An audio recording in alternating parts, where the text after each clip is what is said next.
salt and pepper. Bum bum bum bum.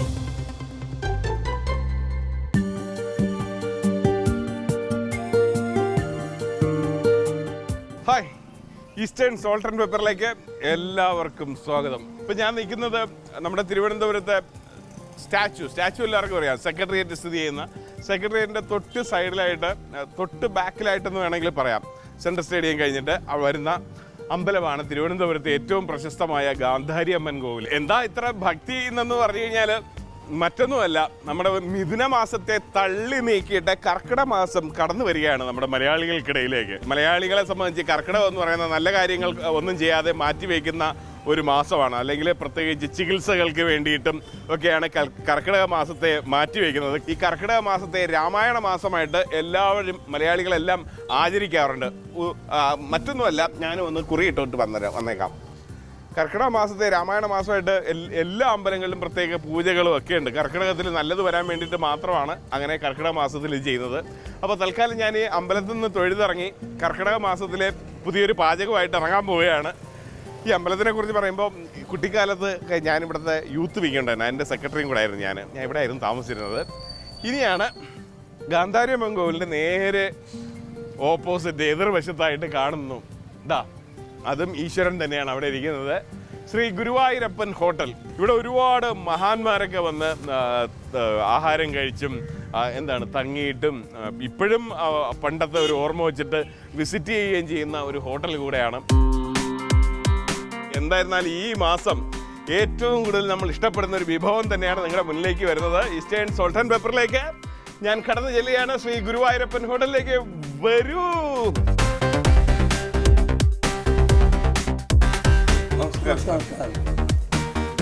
ഞാൻ നേരത്തെ പറഞ്ഞില്ലേ കുറച്ച് സസ്പെൻസും സർപ്രൈസും ഒക്കെ ഉണ്ടെന്ന്.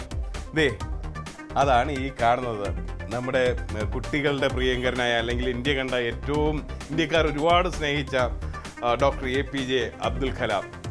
എന്താണ് അദ്ദേഹത്തിൻ്റെ ഫോട്ടോ ഇവിടെ ഇരിക്കുന്നതെന്നല്ലേ, നമുക്ക് ആ കഥ പറഞ്ഞുതരാം.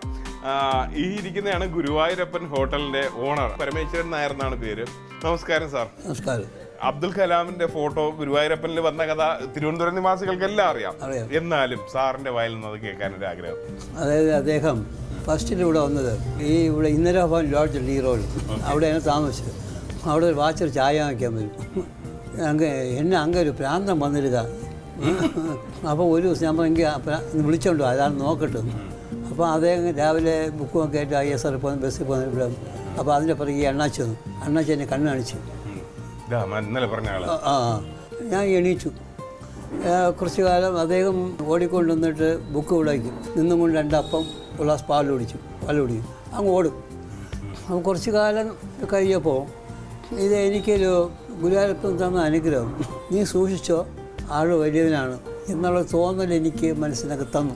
പിന്നെ അങ്ങനെ കുറച്ചു കാലം കഴിഞ്ഞപ്പോഴത്തേക്ക് രാത്രി ഈ ISRലെ ഈ റോക്കറ്റ് വിട്ടിട്ട് വരും. അപ്പോൾ വരുമ്പോഴത്തേക്ക് രാത്രി 10:30 മണി 11 ഒക്കെ ആവും. പിന്നെ ലാസ്റ്റിലായപ്പോൾ അത് വലിയ ആളായപ്പോഴത്തേക്ക് CRPക്കാർ വണ്ടി കൊണ്ടിടും, ഓടി വരും. അപ്പം ഞാൻ 2 ചപ്പാത്തിയും വെച്ച് ഒരു ഗ്ലാസ് പാലും വെച്ച് കാത്തിരിക്കും. പിന്നീട് ഒരുപാട് മഹാരഥന്മാർ വേറെയും ഉണ്ടല്ലോ, അവരെയൊക്കെ ഒന്ന് പറയാമോ? അത് ഫിലിംബിലാണെങ്കിൽ അടൂർ ഗോപാലകൃഷ്ണൻ, ജയരാജ്, യേശുദാസ് സ്ഥിരമാണ്. ഞങ്ങളുടെ കുട്ടിക്കാലം. അതെ. പിന്നെ ബാലേന്ദ്രൻ മേനോൻ, പിന്നെ ഒരുപാട് പിന്നെ കച്ചേരി പാടുന്ന ആൾക്കാരെല്ലാവരും കേരളത്തിൽ അങ്ങോട്ട് രാഷ്ട്രീയക്കാര്. അതിൽ എനിക്ക് തോന്നുന്നു ഏറ്റവും മനസ്സിൽ തങ്ങി നിൽക്കുന്നത് ഇന്ത്യൻ പ്രസിഡന്റ് ആയതിനു ശേഷം അബ്ദുൽ കലാം ട്രിവാൻഡ്രത്ത് വന്നപ്പോഴേക്കും കുടുംബത്തോടെ പോയി അദ്ദേഹത്തെ കണ്ടത് ഞാനും പേപ്പറിൽ വായിച്ചിരുന്നു. കണ്ടു. രാഷ്ട്രപതിനെ ഗവൺമെൻറ് അറിയിച്ചു, ഞങ്ങളെ ഫാമിലി വിളിച്ച് വേണ്ട സൗകര്യം. അങ്ങനെ ഞങ്ങളെ പോലീസൊക്കെ ഞങ്ങളൊക്കെ അദ്ദേഹം മറന്നിട്ടില്ലായിരുന്നു ഇവിടുന്ന് കഴിച്ചതും ഈ ഹോട്ടലിനെയും ഇവിടുത്തെ രുചിയെയും. അതെ. പിന്നെ റിട്ടയർഡായിട്ട് ഭക്ഷണം ഇവിടെ എങ്കിലും ഗുരുവായൂരപ്പൻ എന്താ വെച്ചാൽ ചോദിക്കും. ഈ ഗുരുവായൂരപ്പൻ എന്ന് പറഞ്ഞപ്പോഴാണ്, ഈ ഗുരുവായൂരപ്പൻ ഹോട്ടൽ തുടങ്ങിയിട്ട് എത്ര നാളാവും? അന്നോട്ടേ ഇതിന്റെ പേര് ഗുരുവായൂരപ്പൻ തന്നെയായിരുന്നു. ഹോട്ടൽ തുടങ്ങി 21 ദിവസമാണ് ഹോട്ടലിന് പേരിടുന്നത്.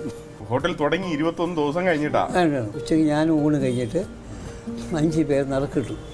ദേവി ഹോട്ടൽ, ഗുരുവായൂരപ്പൻ ഹോട്ടൽ, രേവതി, ഞാൻ ഹോട്ടൽ അശ്വതി ഭാര്യ, ഫോട്ടോ അവിടെ മോള് എഴുതിയിട്ട് നറുക്കിട്ടിട്ട് ഭഗവാനോട് ചോദിച്ചു, ഭഗവാനെ ഗുരുവായൂരപ്പ നിൻ്റെ പേരേക്ക് തരില്ലേ, ഞാൻ പാവം ചെയ്തില്ലല്ലോ, ഞാൻ തന്നെ കണ്ണടച്ചും കൊണ്ട് തപ്പി കുലുക്കി എടുത്ത്.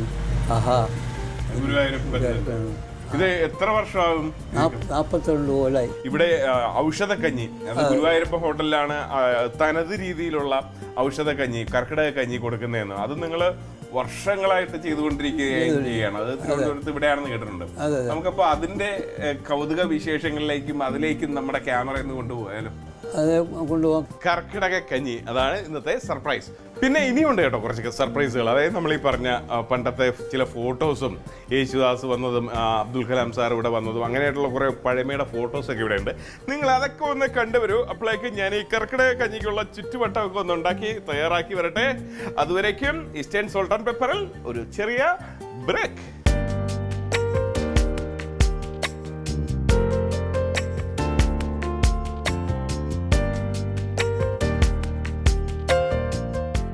ഈസ്റ്റേൺ സോൾട്ട് ആൻഡ് പെപ്പറിന്റെ കിച്ചണിലേക്ക് ഞങ്ങളെ കടന്നിരിക്കുകയാണ്.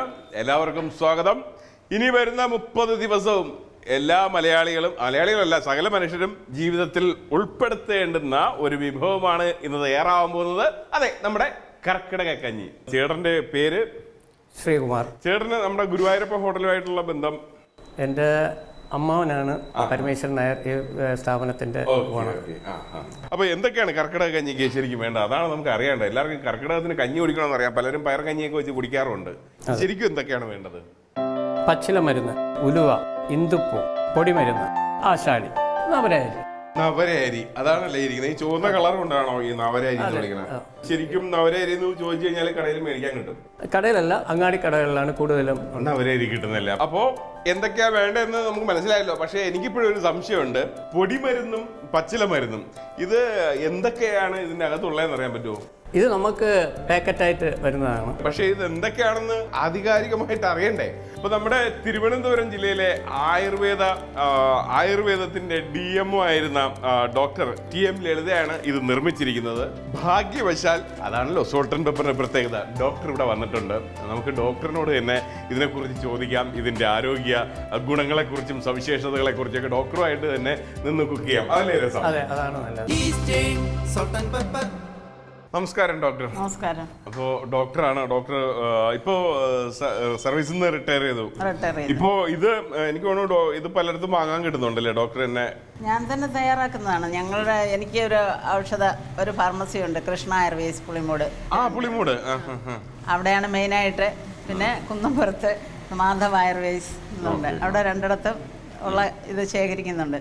എന്തൊക്കെയാണ് ഈ പച്ചമരുന്നും പൊടിമരുന്നും? എന്താണത്? ഇതാണ് പച്ചില മരുന്നെന്ന് പറയുന്ന ആ ഒരു മിശ്രിതമാണ്. ഇതിനകത്ത് ധാരാളം പച്ചില ഔഷധങ്ങൾ ചേർന്നിട്ടുള്ളതാണ്. പ്രധാനമായിട്ട് കുറുന്തോട്ടി, കരിങ്കുറിഞ്ഞി, കരുനൊച്ചി, തമിഴാമ, പുത്തരിച്ചുണ്ട, പ്രസാരണി, ഓരില, മൂവില, ഞെരിഞ്ഞിൽ, തമിഴാമ, ഇങ്ങനെ ഉഴിഞ്ഞ, ഇങ്ങനെ ധാരാളം ഔഷധങ്ങളുണ്ട്. പാടത്താളി, പാൽവള്ളിക്കിഴങ്ങ്, നെയ്വെള്ളിക്കിഴങ്ങ്, തൊട്ടാവാടി, കൊമ്പിൾ ഇല, ശീലാന്തി ഇല, കുടങ്ങൽ, മലതാങ്ങി, തിരുതാളി, ബ്രഹ്മി, ഇങ്ങനെ ഒട്ടനവധി ഔഷധങ്ങൾ കളക്ട് ചെയ്തതാണ്. ഇതിൽ സമൂലമായിട്ടുള്ളതും ഉണ്ട്, പലതിൻ്റെയും ഇലകളും. ഇപ്പോൾ കുറുന്തോട്ടിയൊക്കെയാണ് ചെറിയ ചെറിയ ചെടികളൊക്കെ ഉള്ള കീഴാനെല്ലി ഇങ്ങനെയൊക്കെ ഉള്ളതിൻ്റെത് സമൂലമായിട്ട് എടുത്തിട്ടുള്ളതാണ്.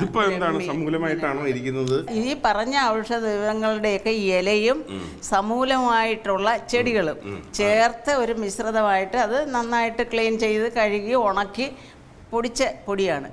ഇത്രയും നമ്മുടെയൊക്കെ പാടത്തും പറമ്പിലും ഒക്കെ ഉണ്ടായിരുന്നതാണ് ഈ പറയുന്നതൊക്കെ. ഇത് അറിയാവുന്നവർക്ക് ഇത് തന്നെ പറിച്ചെടുത്ത് അതിനെ ഉണക്കിയെടുത്ത് പൊടിച്ചെടുക്കാം. അത് അറിയാവുന്നവർക്കാണെന്നുണ്ടെങ്കിൽ ഈ സമയത്ത് കളക്ട് ചെയ്തിട്ട് ഇത് തന്നെ പച്ചയായിട്ട് ഇതിന്റെ ചാറെടുത്തിട്ടും ഇത് ചെയ്യാം. ഇതിനൊക്കെ പ്രത്യേകിച്ച് എന്തെങ്കിലും അളവുണ്ടോ? ഇപ്പൊ അല്ലെങ്കിൽ അതായത് കുറുന്തോട്ടി, പിന്നെ തമിഴാമ, ഇതിനൊക്കെ പ്രത്യേകിച്ച് അളവുണ്ടോ? അത് എല്ലാം ഒരേ അളവാണോ? ഈ ഒരു സീസണിലെ അധികമായിട്ടുള്ള അസുഖങ്ങളൊക്കെ കൂടുതൽ വരികയും രോഗം അധികമായിട്ട് കൈകാലത്തരിപ്പ്, പെരുപ്പ്, ഇങ്ങനെയൊക്കെയുള്ള അത് കൂടുതലുണ്ടാകുന്നത് കൊണ്ട് അതിനനുസരിച്ച് ചില സാധനങ്ങൾ കൂടുതലും ചിലത് കുറച്ച് ആ ഒരു പ്രൊപ്പോർഷനിൽ ആണിത് സെലക്ട് ചെയ്ത് എടുത്തിട്ടുള്ളത്. പക്ഷേ ഇത് മാത്രമായിട്ട് ഉപയോഗിച്ച് കഴിഞ്ഞാൽ വേറെ ഒരു കുഴപ്പം വരാതില്ല, അതൊരു ദഹനക്കുറവോ അങ്ങനെയൊന്നും വരാതിരിക്കാൻ വേണ്ടി പൊടിമരുന്നെന്ന് പറയുന്ന ഒരു ഐറ്റം കൂടെ ഞാൻ സെലക്ട് ചെയ്ത് വെച്ചിട്ടുണ്ട്. അതിനകത്ത് ചുക്ക്, മുളക്, തിപ്പലി ഇങ്ങനെയുള്ള സാധനങ്ങളാണ്. ഈ 2 പ്രൊപ്പോർഷനും കൂടെ ആകുമ്പോഴത്തേക്കും ഇത് ഒരു വിധത്തിലും നമ്മുടെ ശരീരത്തിനോ വയറിനോ ഒന്നും ഒരു പ്രശ്നം ഉണ്ടാവാത്ത രീതിയിൽ ഇപ്പോഴത്തെ ഈ കാലാവസ്ഥ എന്ന് പറയുമ്പോൾ അന്തരീക്ഷവും വലിയ നമുക്കൊരു കാര്യം ചെയ്യാം, നമുക്കിത് തുടങ്ങി വെക്കാം, എന്നിട്ട് ബാക്കി കാര്യങ്ങൾ വഴിയെ കേട്ടും പറഞ്ഞും നമുക്കങ്ങ് പോവാം. അല്ലെങ്കിൽ ഇത് കണ്ടുകൊണ്ടിരിക്കുന്നവർ നമ്മളെ പ്രസംഗം കേട്ട് നിൽക്കേണ്ടി വരും. ശരി, അപ്പോൾ നമുക്ക് ഇത് ആദ്യം എന്താ മേഡം ഇത് തയ്യാറാക്കുന്ന ഈ ഔഷധ കഞ്ഞിയുടെ കിറ്റാണിത്. അതിനകത്ത് അടങ്ങിയിട്ടുള്ളതാണ് ഇത് ഞവരയരി. അപ്പോൾ ആദ്യമായിട്ട് ചെയ്യാനുള്ളത് ഈ പച്ചില മിശ്രിതം എടുക്കണം. ഇത് നമ്മൾ എത്ര അരിയുണ്ട് ഇതിലൊരു 1/4 കിലോ അരിയുണ്ട്. 1/4 കിലോ അരിക്ക് എത്ര സ്പൂണാ പച്ചമരുന്ന്? 1/4 കിലോ അരിക്ക് ഈ സ്പൂണിനാണെന്നുണ്ടെങ്കിൽ ഇത്രയും നിറച്ചിട്ട് ഇത്രയും കൂടെ എടുക്കാം. ഒരു 1.5 സ്പൂൺ അല്ലേ?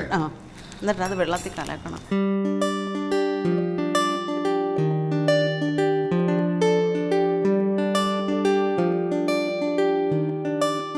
അപ്പോൾ നമ്മുടെ പച്ചമരുന്ന് നന്നായിട്ട് കലക്കി എടുത്തിട്ടുണ്ട്. അത് പെട്ടെന്ന് പറഞ്ഞു നോക്കട്ടെ, പറ്റുമെങ്കിൽ എഴുതിയെടുത്തോളൂ. കുറുന്തോട്ടി, കരിങ്കുറിഞ്ഞി, കരിതൊച്ചി, തഴുതാമ, പുത്തരിച്ചുണ്ട, പ്രസാരണി, ഓരില, മൂവില, കീഴാനെല്ലി, ഉഴിഞ്ഞ, ഞെരിഞ്ഞിൽ, ചെറുള, പാടത്താളി, പാൽവള്ളിക്കിഴങ്ങ്, നെയ്വള്ളിക്കിഴങ്ങ്, തൊട്ടാവാടി, കുമ്പിൾ, ശീലാന്തിയില, കുടങ്ങൾ, മലതാങ്ങി, തിരുതാളി, മുരിക്കില. ഇത്രയുമാണ് ഇതിനകത്ത് ചേർന്നിരിക്കുന്നത്. ഇതൊക്കെ എന്തോ മാത്രം ഊർജം നമുക്ക് തരുമെന്നുള്ളത് നമുക്ക് ഇപ്പോൾ അറിയാം ഡോക്ടറുടെ വായിൽ നിന്ന് തന്നെ. ഡോക്ടർ ഇനി എന്ത് ചെയ്യണം? ഇത് കലക്കിയിട്ട് ഒഴിക്കണം. ഇപ്പോഴും നമ്മൾ കലത്തിന് തീ കൊടുത്തിട്ടില്ല അല്ലേ? നന്നായിട്ട് വെള്ളത്തിൽ അത് കലക്കണം.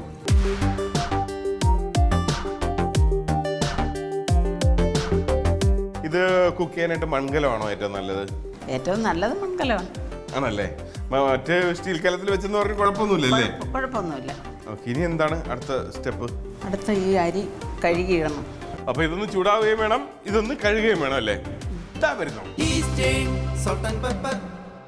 യെസ്, അങ്ങനെ നമ്മുടെ അരി കഴുകി വൃത്തിയായി എത്തിയിട്ടുണ്ട്. ഇനി എന്താണ് 1/4 കിലോ അരി ഉണ്ട് അല്ലേ? നമുക്ക് 1/4 കിലോ കൊണ്ട് എത്ര പേർക്ക് കഴിക്കാൻ പറ്റും? കർക്കിടക കഞ്ഞി 1/4 കിലോ വെച്ച് കഴിഞ്ഞാൽ 6 പേർക്കൊക്കെ കഴിക്കാം.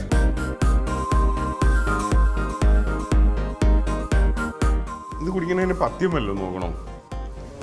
ഒരു നേരം എന്തായാലും രാത്രിയിലത്തെ ഒരു ഭക്ഷണമായിട്ടങ്ങ് ആണെന്നുണ്ടെങ്കിലേ അതിൻ്റെ കൂടെ വേറൊന്നും കഴിക്കാതിരിക്കുന്നതാണ് നല്ലത്. അപ്പോൾ ഔഷധത്തിൻ്റെ ഗുണം നമ്മുടെ ശരീരത്തിൽ അങ്ങനെ തന്നെ ഉണ്ടാവും. കർക്കിടക മാസത്തിൽ മാത്രം എന്തിനാണ് ഈ കഞ്ഞി കുടിക്കുന്നത്? ബാക്കി മാസങ്ങളിലൊക്കെ കുടിച്ചൂടെ? ബാക്കി മാസങ്ങളിലും അതാത് പിന്നെ പ്രകൃതിയുടെ കാലാവസ്ഥയുടെ അനുസരിച്ച് ഔഷധങ്ങൾ തിരഞ്ഞെടുത്ത് കഞ്ഞി കുടിക്കാം. പക്ഷെ കർക്കിടക മാസത്തിലാണ് കൂടുതലും രോഗങ്ങളെല്ലാം ശരീരത്ത് ഇങ്ങനെ രോഗം ഇളകുന്ന ഒരു സമയമാണ്. എന്താണ് കർക്കിടക മാസത്തിൽ തന്നെ ഈ രോഗങ്ങൾ ഇങ്ങനെ ഇളകാൻ കാരണം? പറഞ്ഞാൽ അതിഭയങ്കരമായിട്ടുള്ള ചൂട്, ഗ്രീഷ്മകാലത്തിൽ അതിഭയങ്കരമായിട്ടുള്ള ചൂട് കഴിഞ്ഞിട്ട് ക്ലൈമറ്റിന് പെട്ടെന്നൊരു ചേഞ്ച് വരുന്നുണ്ട്. മനുഷ്യൻ്റെ ശരീരത്തിനും അതുപോലുള്ള ചേഞ്ച് വരും, അന്തരീക്ഷത്തിനും. മനസ്സിലായി. അതായത് നമ്മൾ ചൂടുവെള്ളമൊക്കെ കുടിച്ചുകൊണ്ട് നിൽക്കുന്ന സമയത്ത് തന്നെ പെട്ടെന്ന് ഒരു ഗ്ലാസ് തണുത്ത വെള്ളം എടുത്ത് കുടിക്കുമ്പോൾ പെട്ടെന്ന് തൊണ്ടയിൽ നമുക്ക് അസുഖമൊക്കെ വരത്തില്ലേ? അതുപോലെ തന്നെയാണ് ക്ലൈമറ്റ് ഇത്രയും ചൂടായിട്ട് നിന്നിട്ട് ആ ചൂടിൻ്റെ പുറത്തൂടെ പെട്ടെന്ന് തണുപ്പ് അടുത്ത് വരികയാണ്. അതാണ് കർക്കിടക മാസം വരുമ്പോൾ രോഗങ്ങൾ പെട്ടെന്ന് ഉണ്ടാകുന്നത്. ഇപ്പോൾ അതിൻ്റെ സയൻസ് പിടിയിട്ടില്ലേ? അപ്പോഴും നമ്മൾ ഈ ഒരു കർക്കിടകത്തിൽ കഴിക്കുന്ന ഈ ഒരു കഞ്ഞിയുടെ ഗുണം ഈ ഒരു അടുത്ത ഒരു വർഷത്തേക്ക് നീണ്ടു നിൽക്കുമോ? അടുത്ത ഒരു വർഷത്തേക്ക് നീണ്ടു നിന്നില്ലെങ്കിലും രോഗത്തിനുള്ള ആ ഒരു പ്രതിരോധ ശക്തി കിട്ടുമ്പോഴത്തേക്കും അധികം അസുഖങ്ങളൊന്നും വരാതിരിക്കുമല്ലോ. ഇനി ഇത് എന്തെങ്കിലും ചേർക്കാനുണ്ടോ? ഉണ്ട്. അത് ഞവരരി, ഇത് ആശാളി. ആശാളി എന്ന് പറയുന്ന ഒരു ധാന്യമാണ്. രക്തശുദ്ധിക്ക് നല്ലതാണ്, മലശോധനയ്ക്ക് നല്ലതാണ്, ദഹനത്തിന് നല്ലതാണ്, ശരീരപുഷ്ടിക്ക് നല്ലതാണ്. ഇത് ഉലുവ നമ്മൾ നിത്യമായിട്ട് എടുക്കുന്ന, പക്ഷേ ഇതിന് ഒരുപാട് ഗുണങ്ങളുള്ള സാധനം.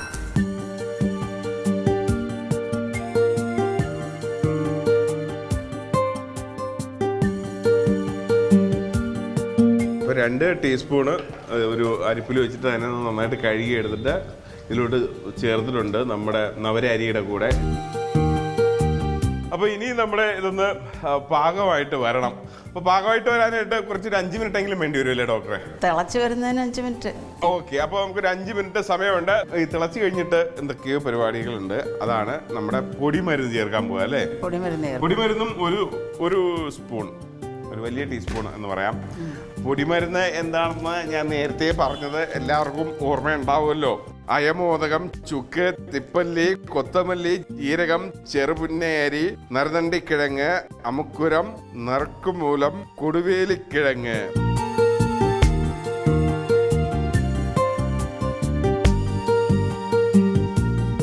അപ്പൊ എല്ലാ ഇൻഗ്രീഡിയൻസും ചേർത്തല്ലേ? പൊടിമരുന്നും ചേർത്തു.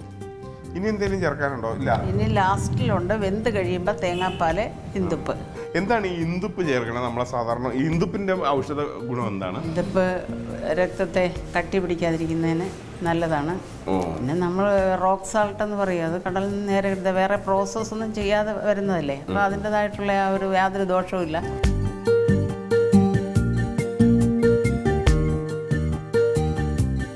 ഇതിങ്ങനെ ഇടയ്ക്കിടയ്ക്ക് ഇളക്കി കൊടുക്കേണ്ട ആവശ്യമുണ്ടോ?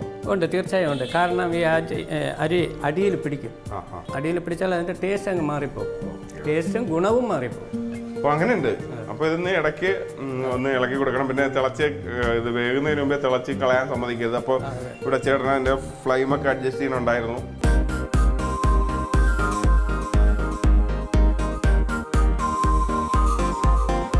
നമ്മുടെ ഇപ്പോൾ മലയാളികൾ ഒരുപാട് പേര് ലോകത്തിൻ്റെ നാനാഭാഗത്തും ഉണ്ട്. ഈ കർക്കിടകം എന്ന് പറയുന്നത് നമ്മുടെ മലയാള മാസമാണ്. അപ്പോൾ നമ്മുടെ പുറത്തുള്ള ആൾക്കാർക്കും കർക്കിടകത്തിലെ കഞ്ഞി കുടിക്കണമെന്ന് വലിയ ആഗ്രഹം കാണും. പക്ഷേ ഇപ്പോൾ നമുക്ക് ദുബായ് അല്ലെങ്കിൽ ഗൾഫ് രാജ്യങ്ങളൊക്കെ എടുത്തു കഴിഞ്ഞാൽ അവിടെ ഈ സമയത്ത് നല്ല ചൂടായിരിക്കും.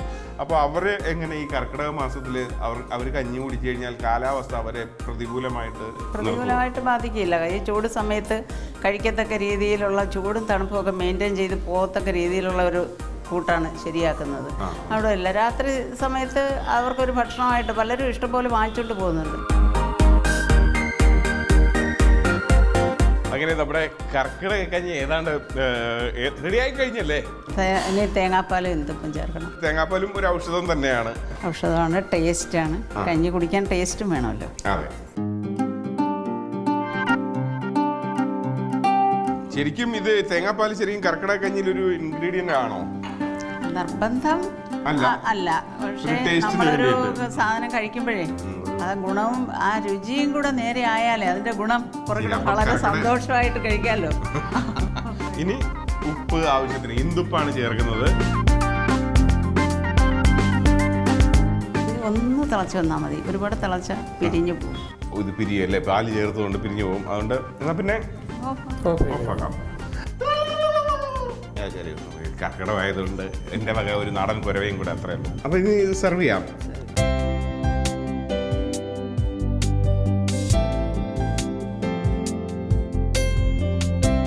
ഇതിന് ഈ കഞ്ഞിക്ക് അല്ല ഇനി ഇതിങ്ങനെയും കഴിക്കുക, അല്ലാതെ ഇതിന്റെ കൂടെ ചമ്മന്തിയും ഉണക്കപ്പപ്പടമൊന്നും വേണമല്ലോ. വേണമെന്നുണ്ടെങ്കിൽ എടുക്കാന്നേ ഉള്ളൂ. വേണമെങ്കിൽ അത് കൂട്ടി കഴിച്ചുകൊണ്ട് തെറ്റൊന്നുമില്ലല്ലേ? പയറോ എന്തെങ്കിലും ചെറുപയർ വെച്ചെടുക്കാം. ചെറുപയറൊക്കെ വെച്ച് കർക്കിടക കഞ്ഞി കഴിക്കാന്നാ പറയണേ.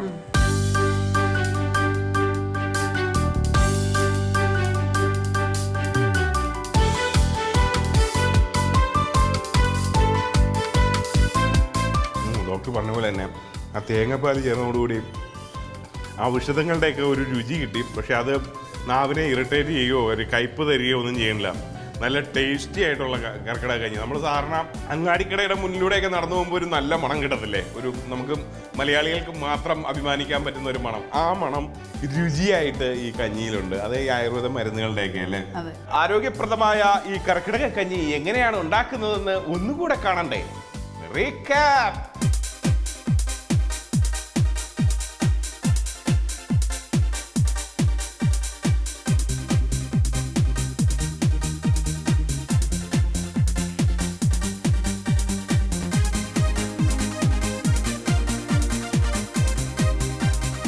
അപ്പോൾ എല്ലാവരും നമ്മുടെ പ്രേക്ഷകരെല്ലാവരും ഈ കർക്കിടക മാസം വരുമ്പോഴേക്കും ഒരു നേരമെങ്കിലും നിങ്ങൾ ഉണ്ടാക്കി കഴിക്കണം. അതും വൈകുന്നേരം. ഈ ഒരു കർക്കിടക മാസത്തിൽ ഏറ്റവും നല്ല ചികിത്സയ്ക്കൊക്കെ പറ്റിയ സമയമാണ്. അപ്പോൾ കർക്കിടകത്തിന്റെ സ്പെഷ്യൽ ഈ ഒരു കഞ്ഞിയിൽ ഞാൻ ഒതുക്കുന്നില്ല. ഇനിയുമുണ്ട് കർക്കിടക മാസത്തിലെ വിശേഷങ്ങൾ. കർക്കിടക മാസത്തിൽ ഇനിയും ചില ഭക്ഷണങ്ങളുമായിട്ട് ഈസ്റ്റേൺ സോൾട്ട് ആൻഡ് പെപ്പറിൽ ഞാൻ വരും. അതുവരെ എല്ലാവർക്കും നല്ല ആരോഗ്യം നേർന്നുകൊണ്ട് ഗുഡ് ബൈ.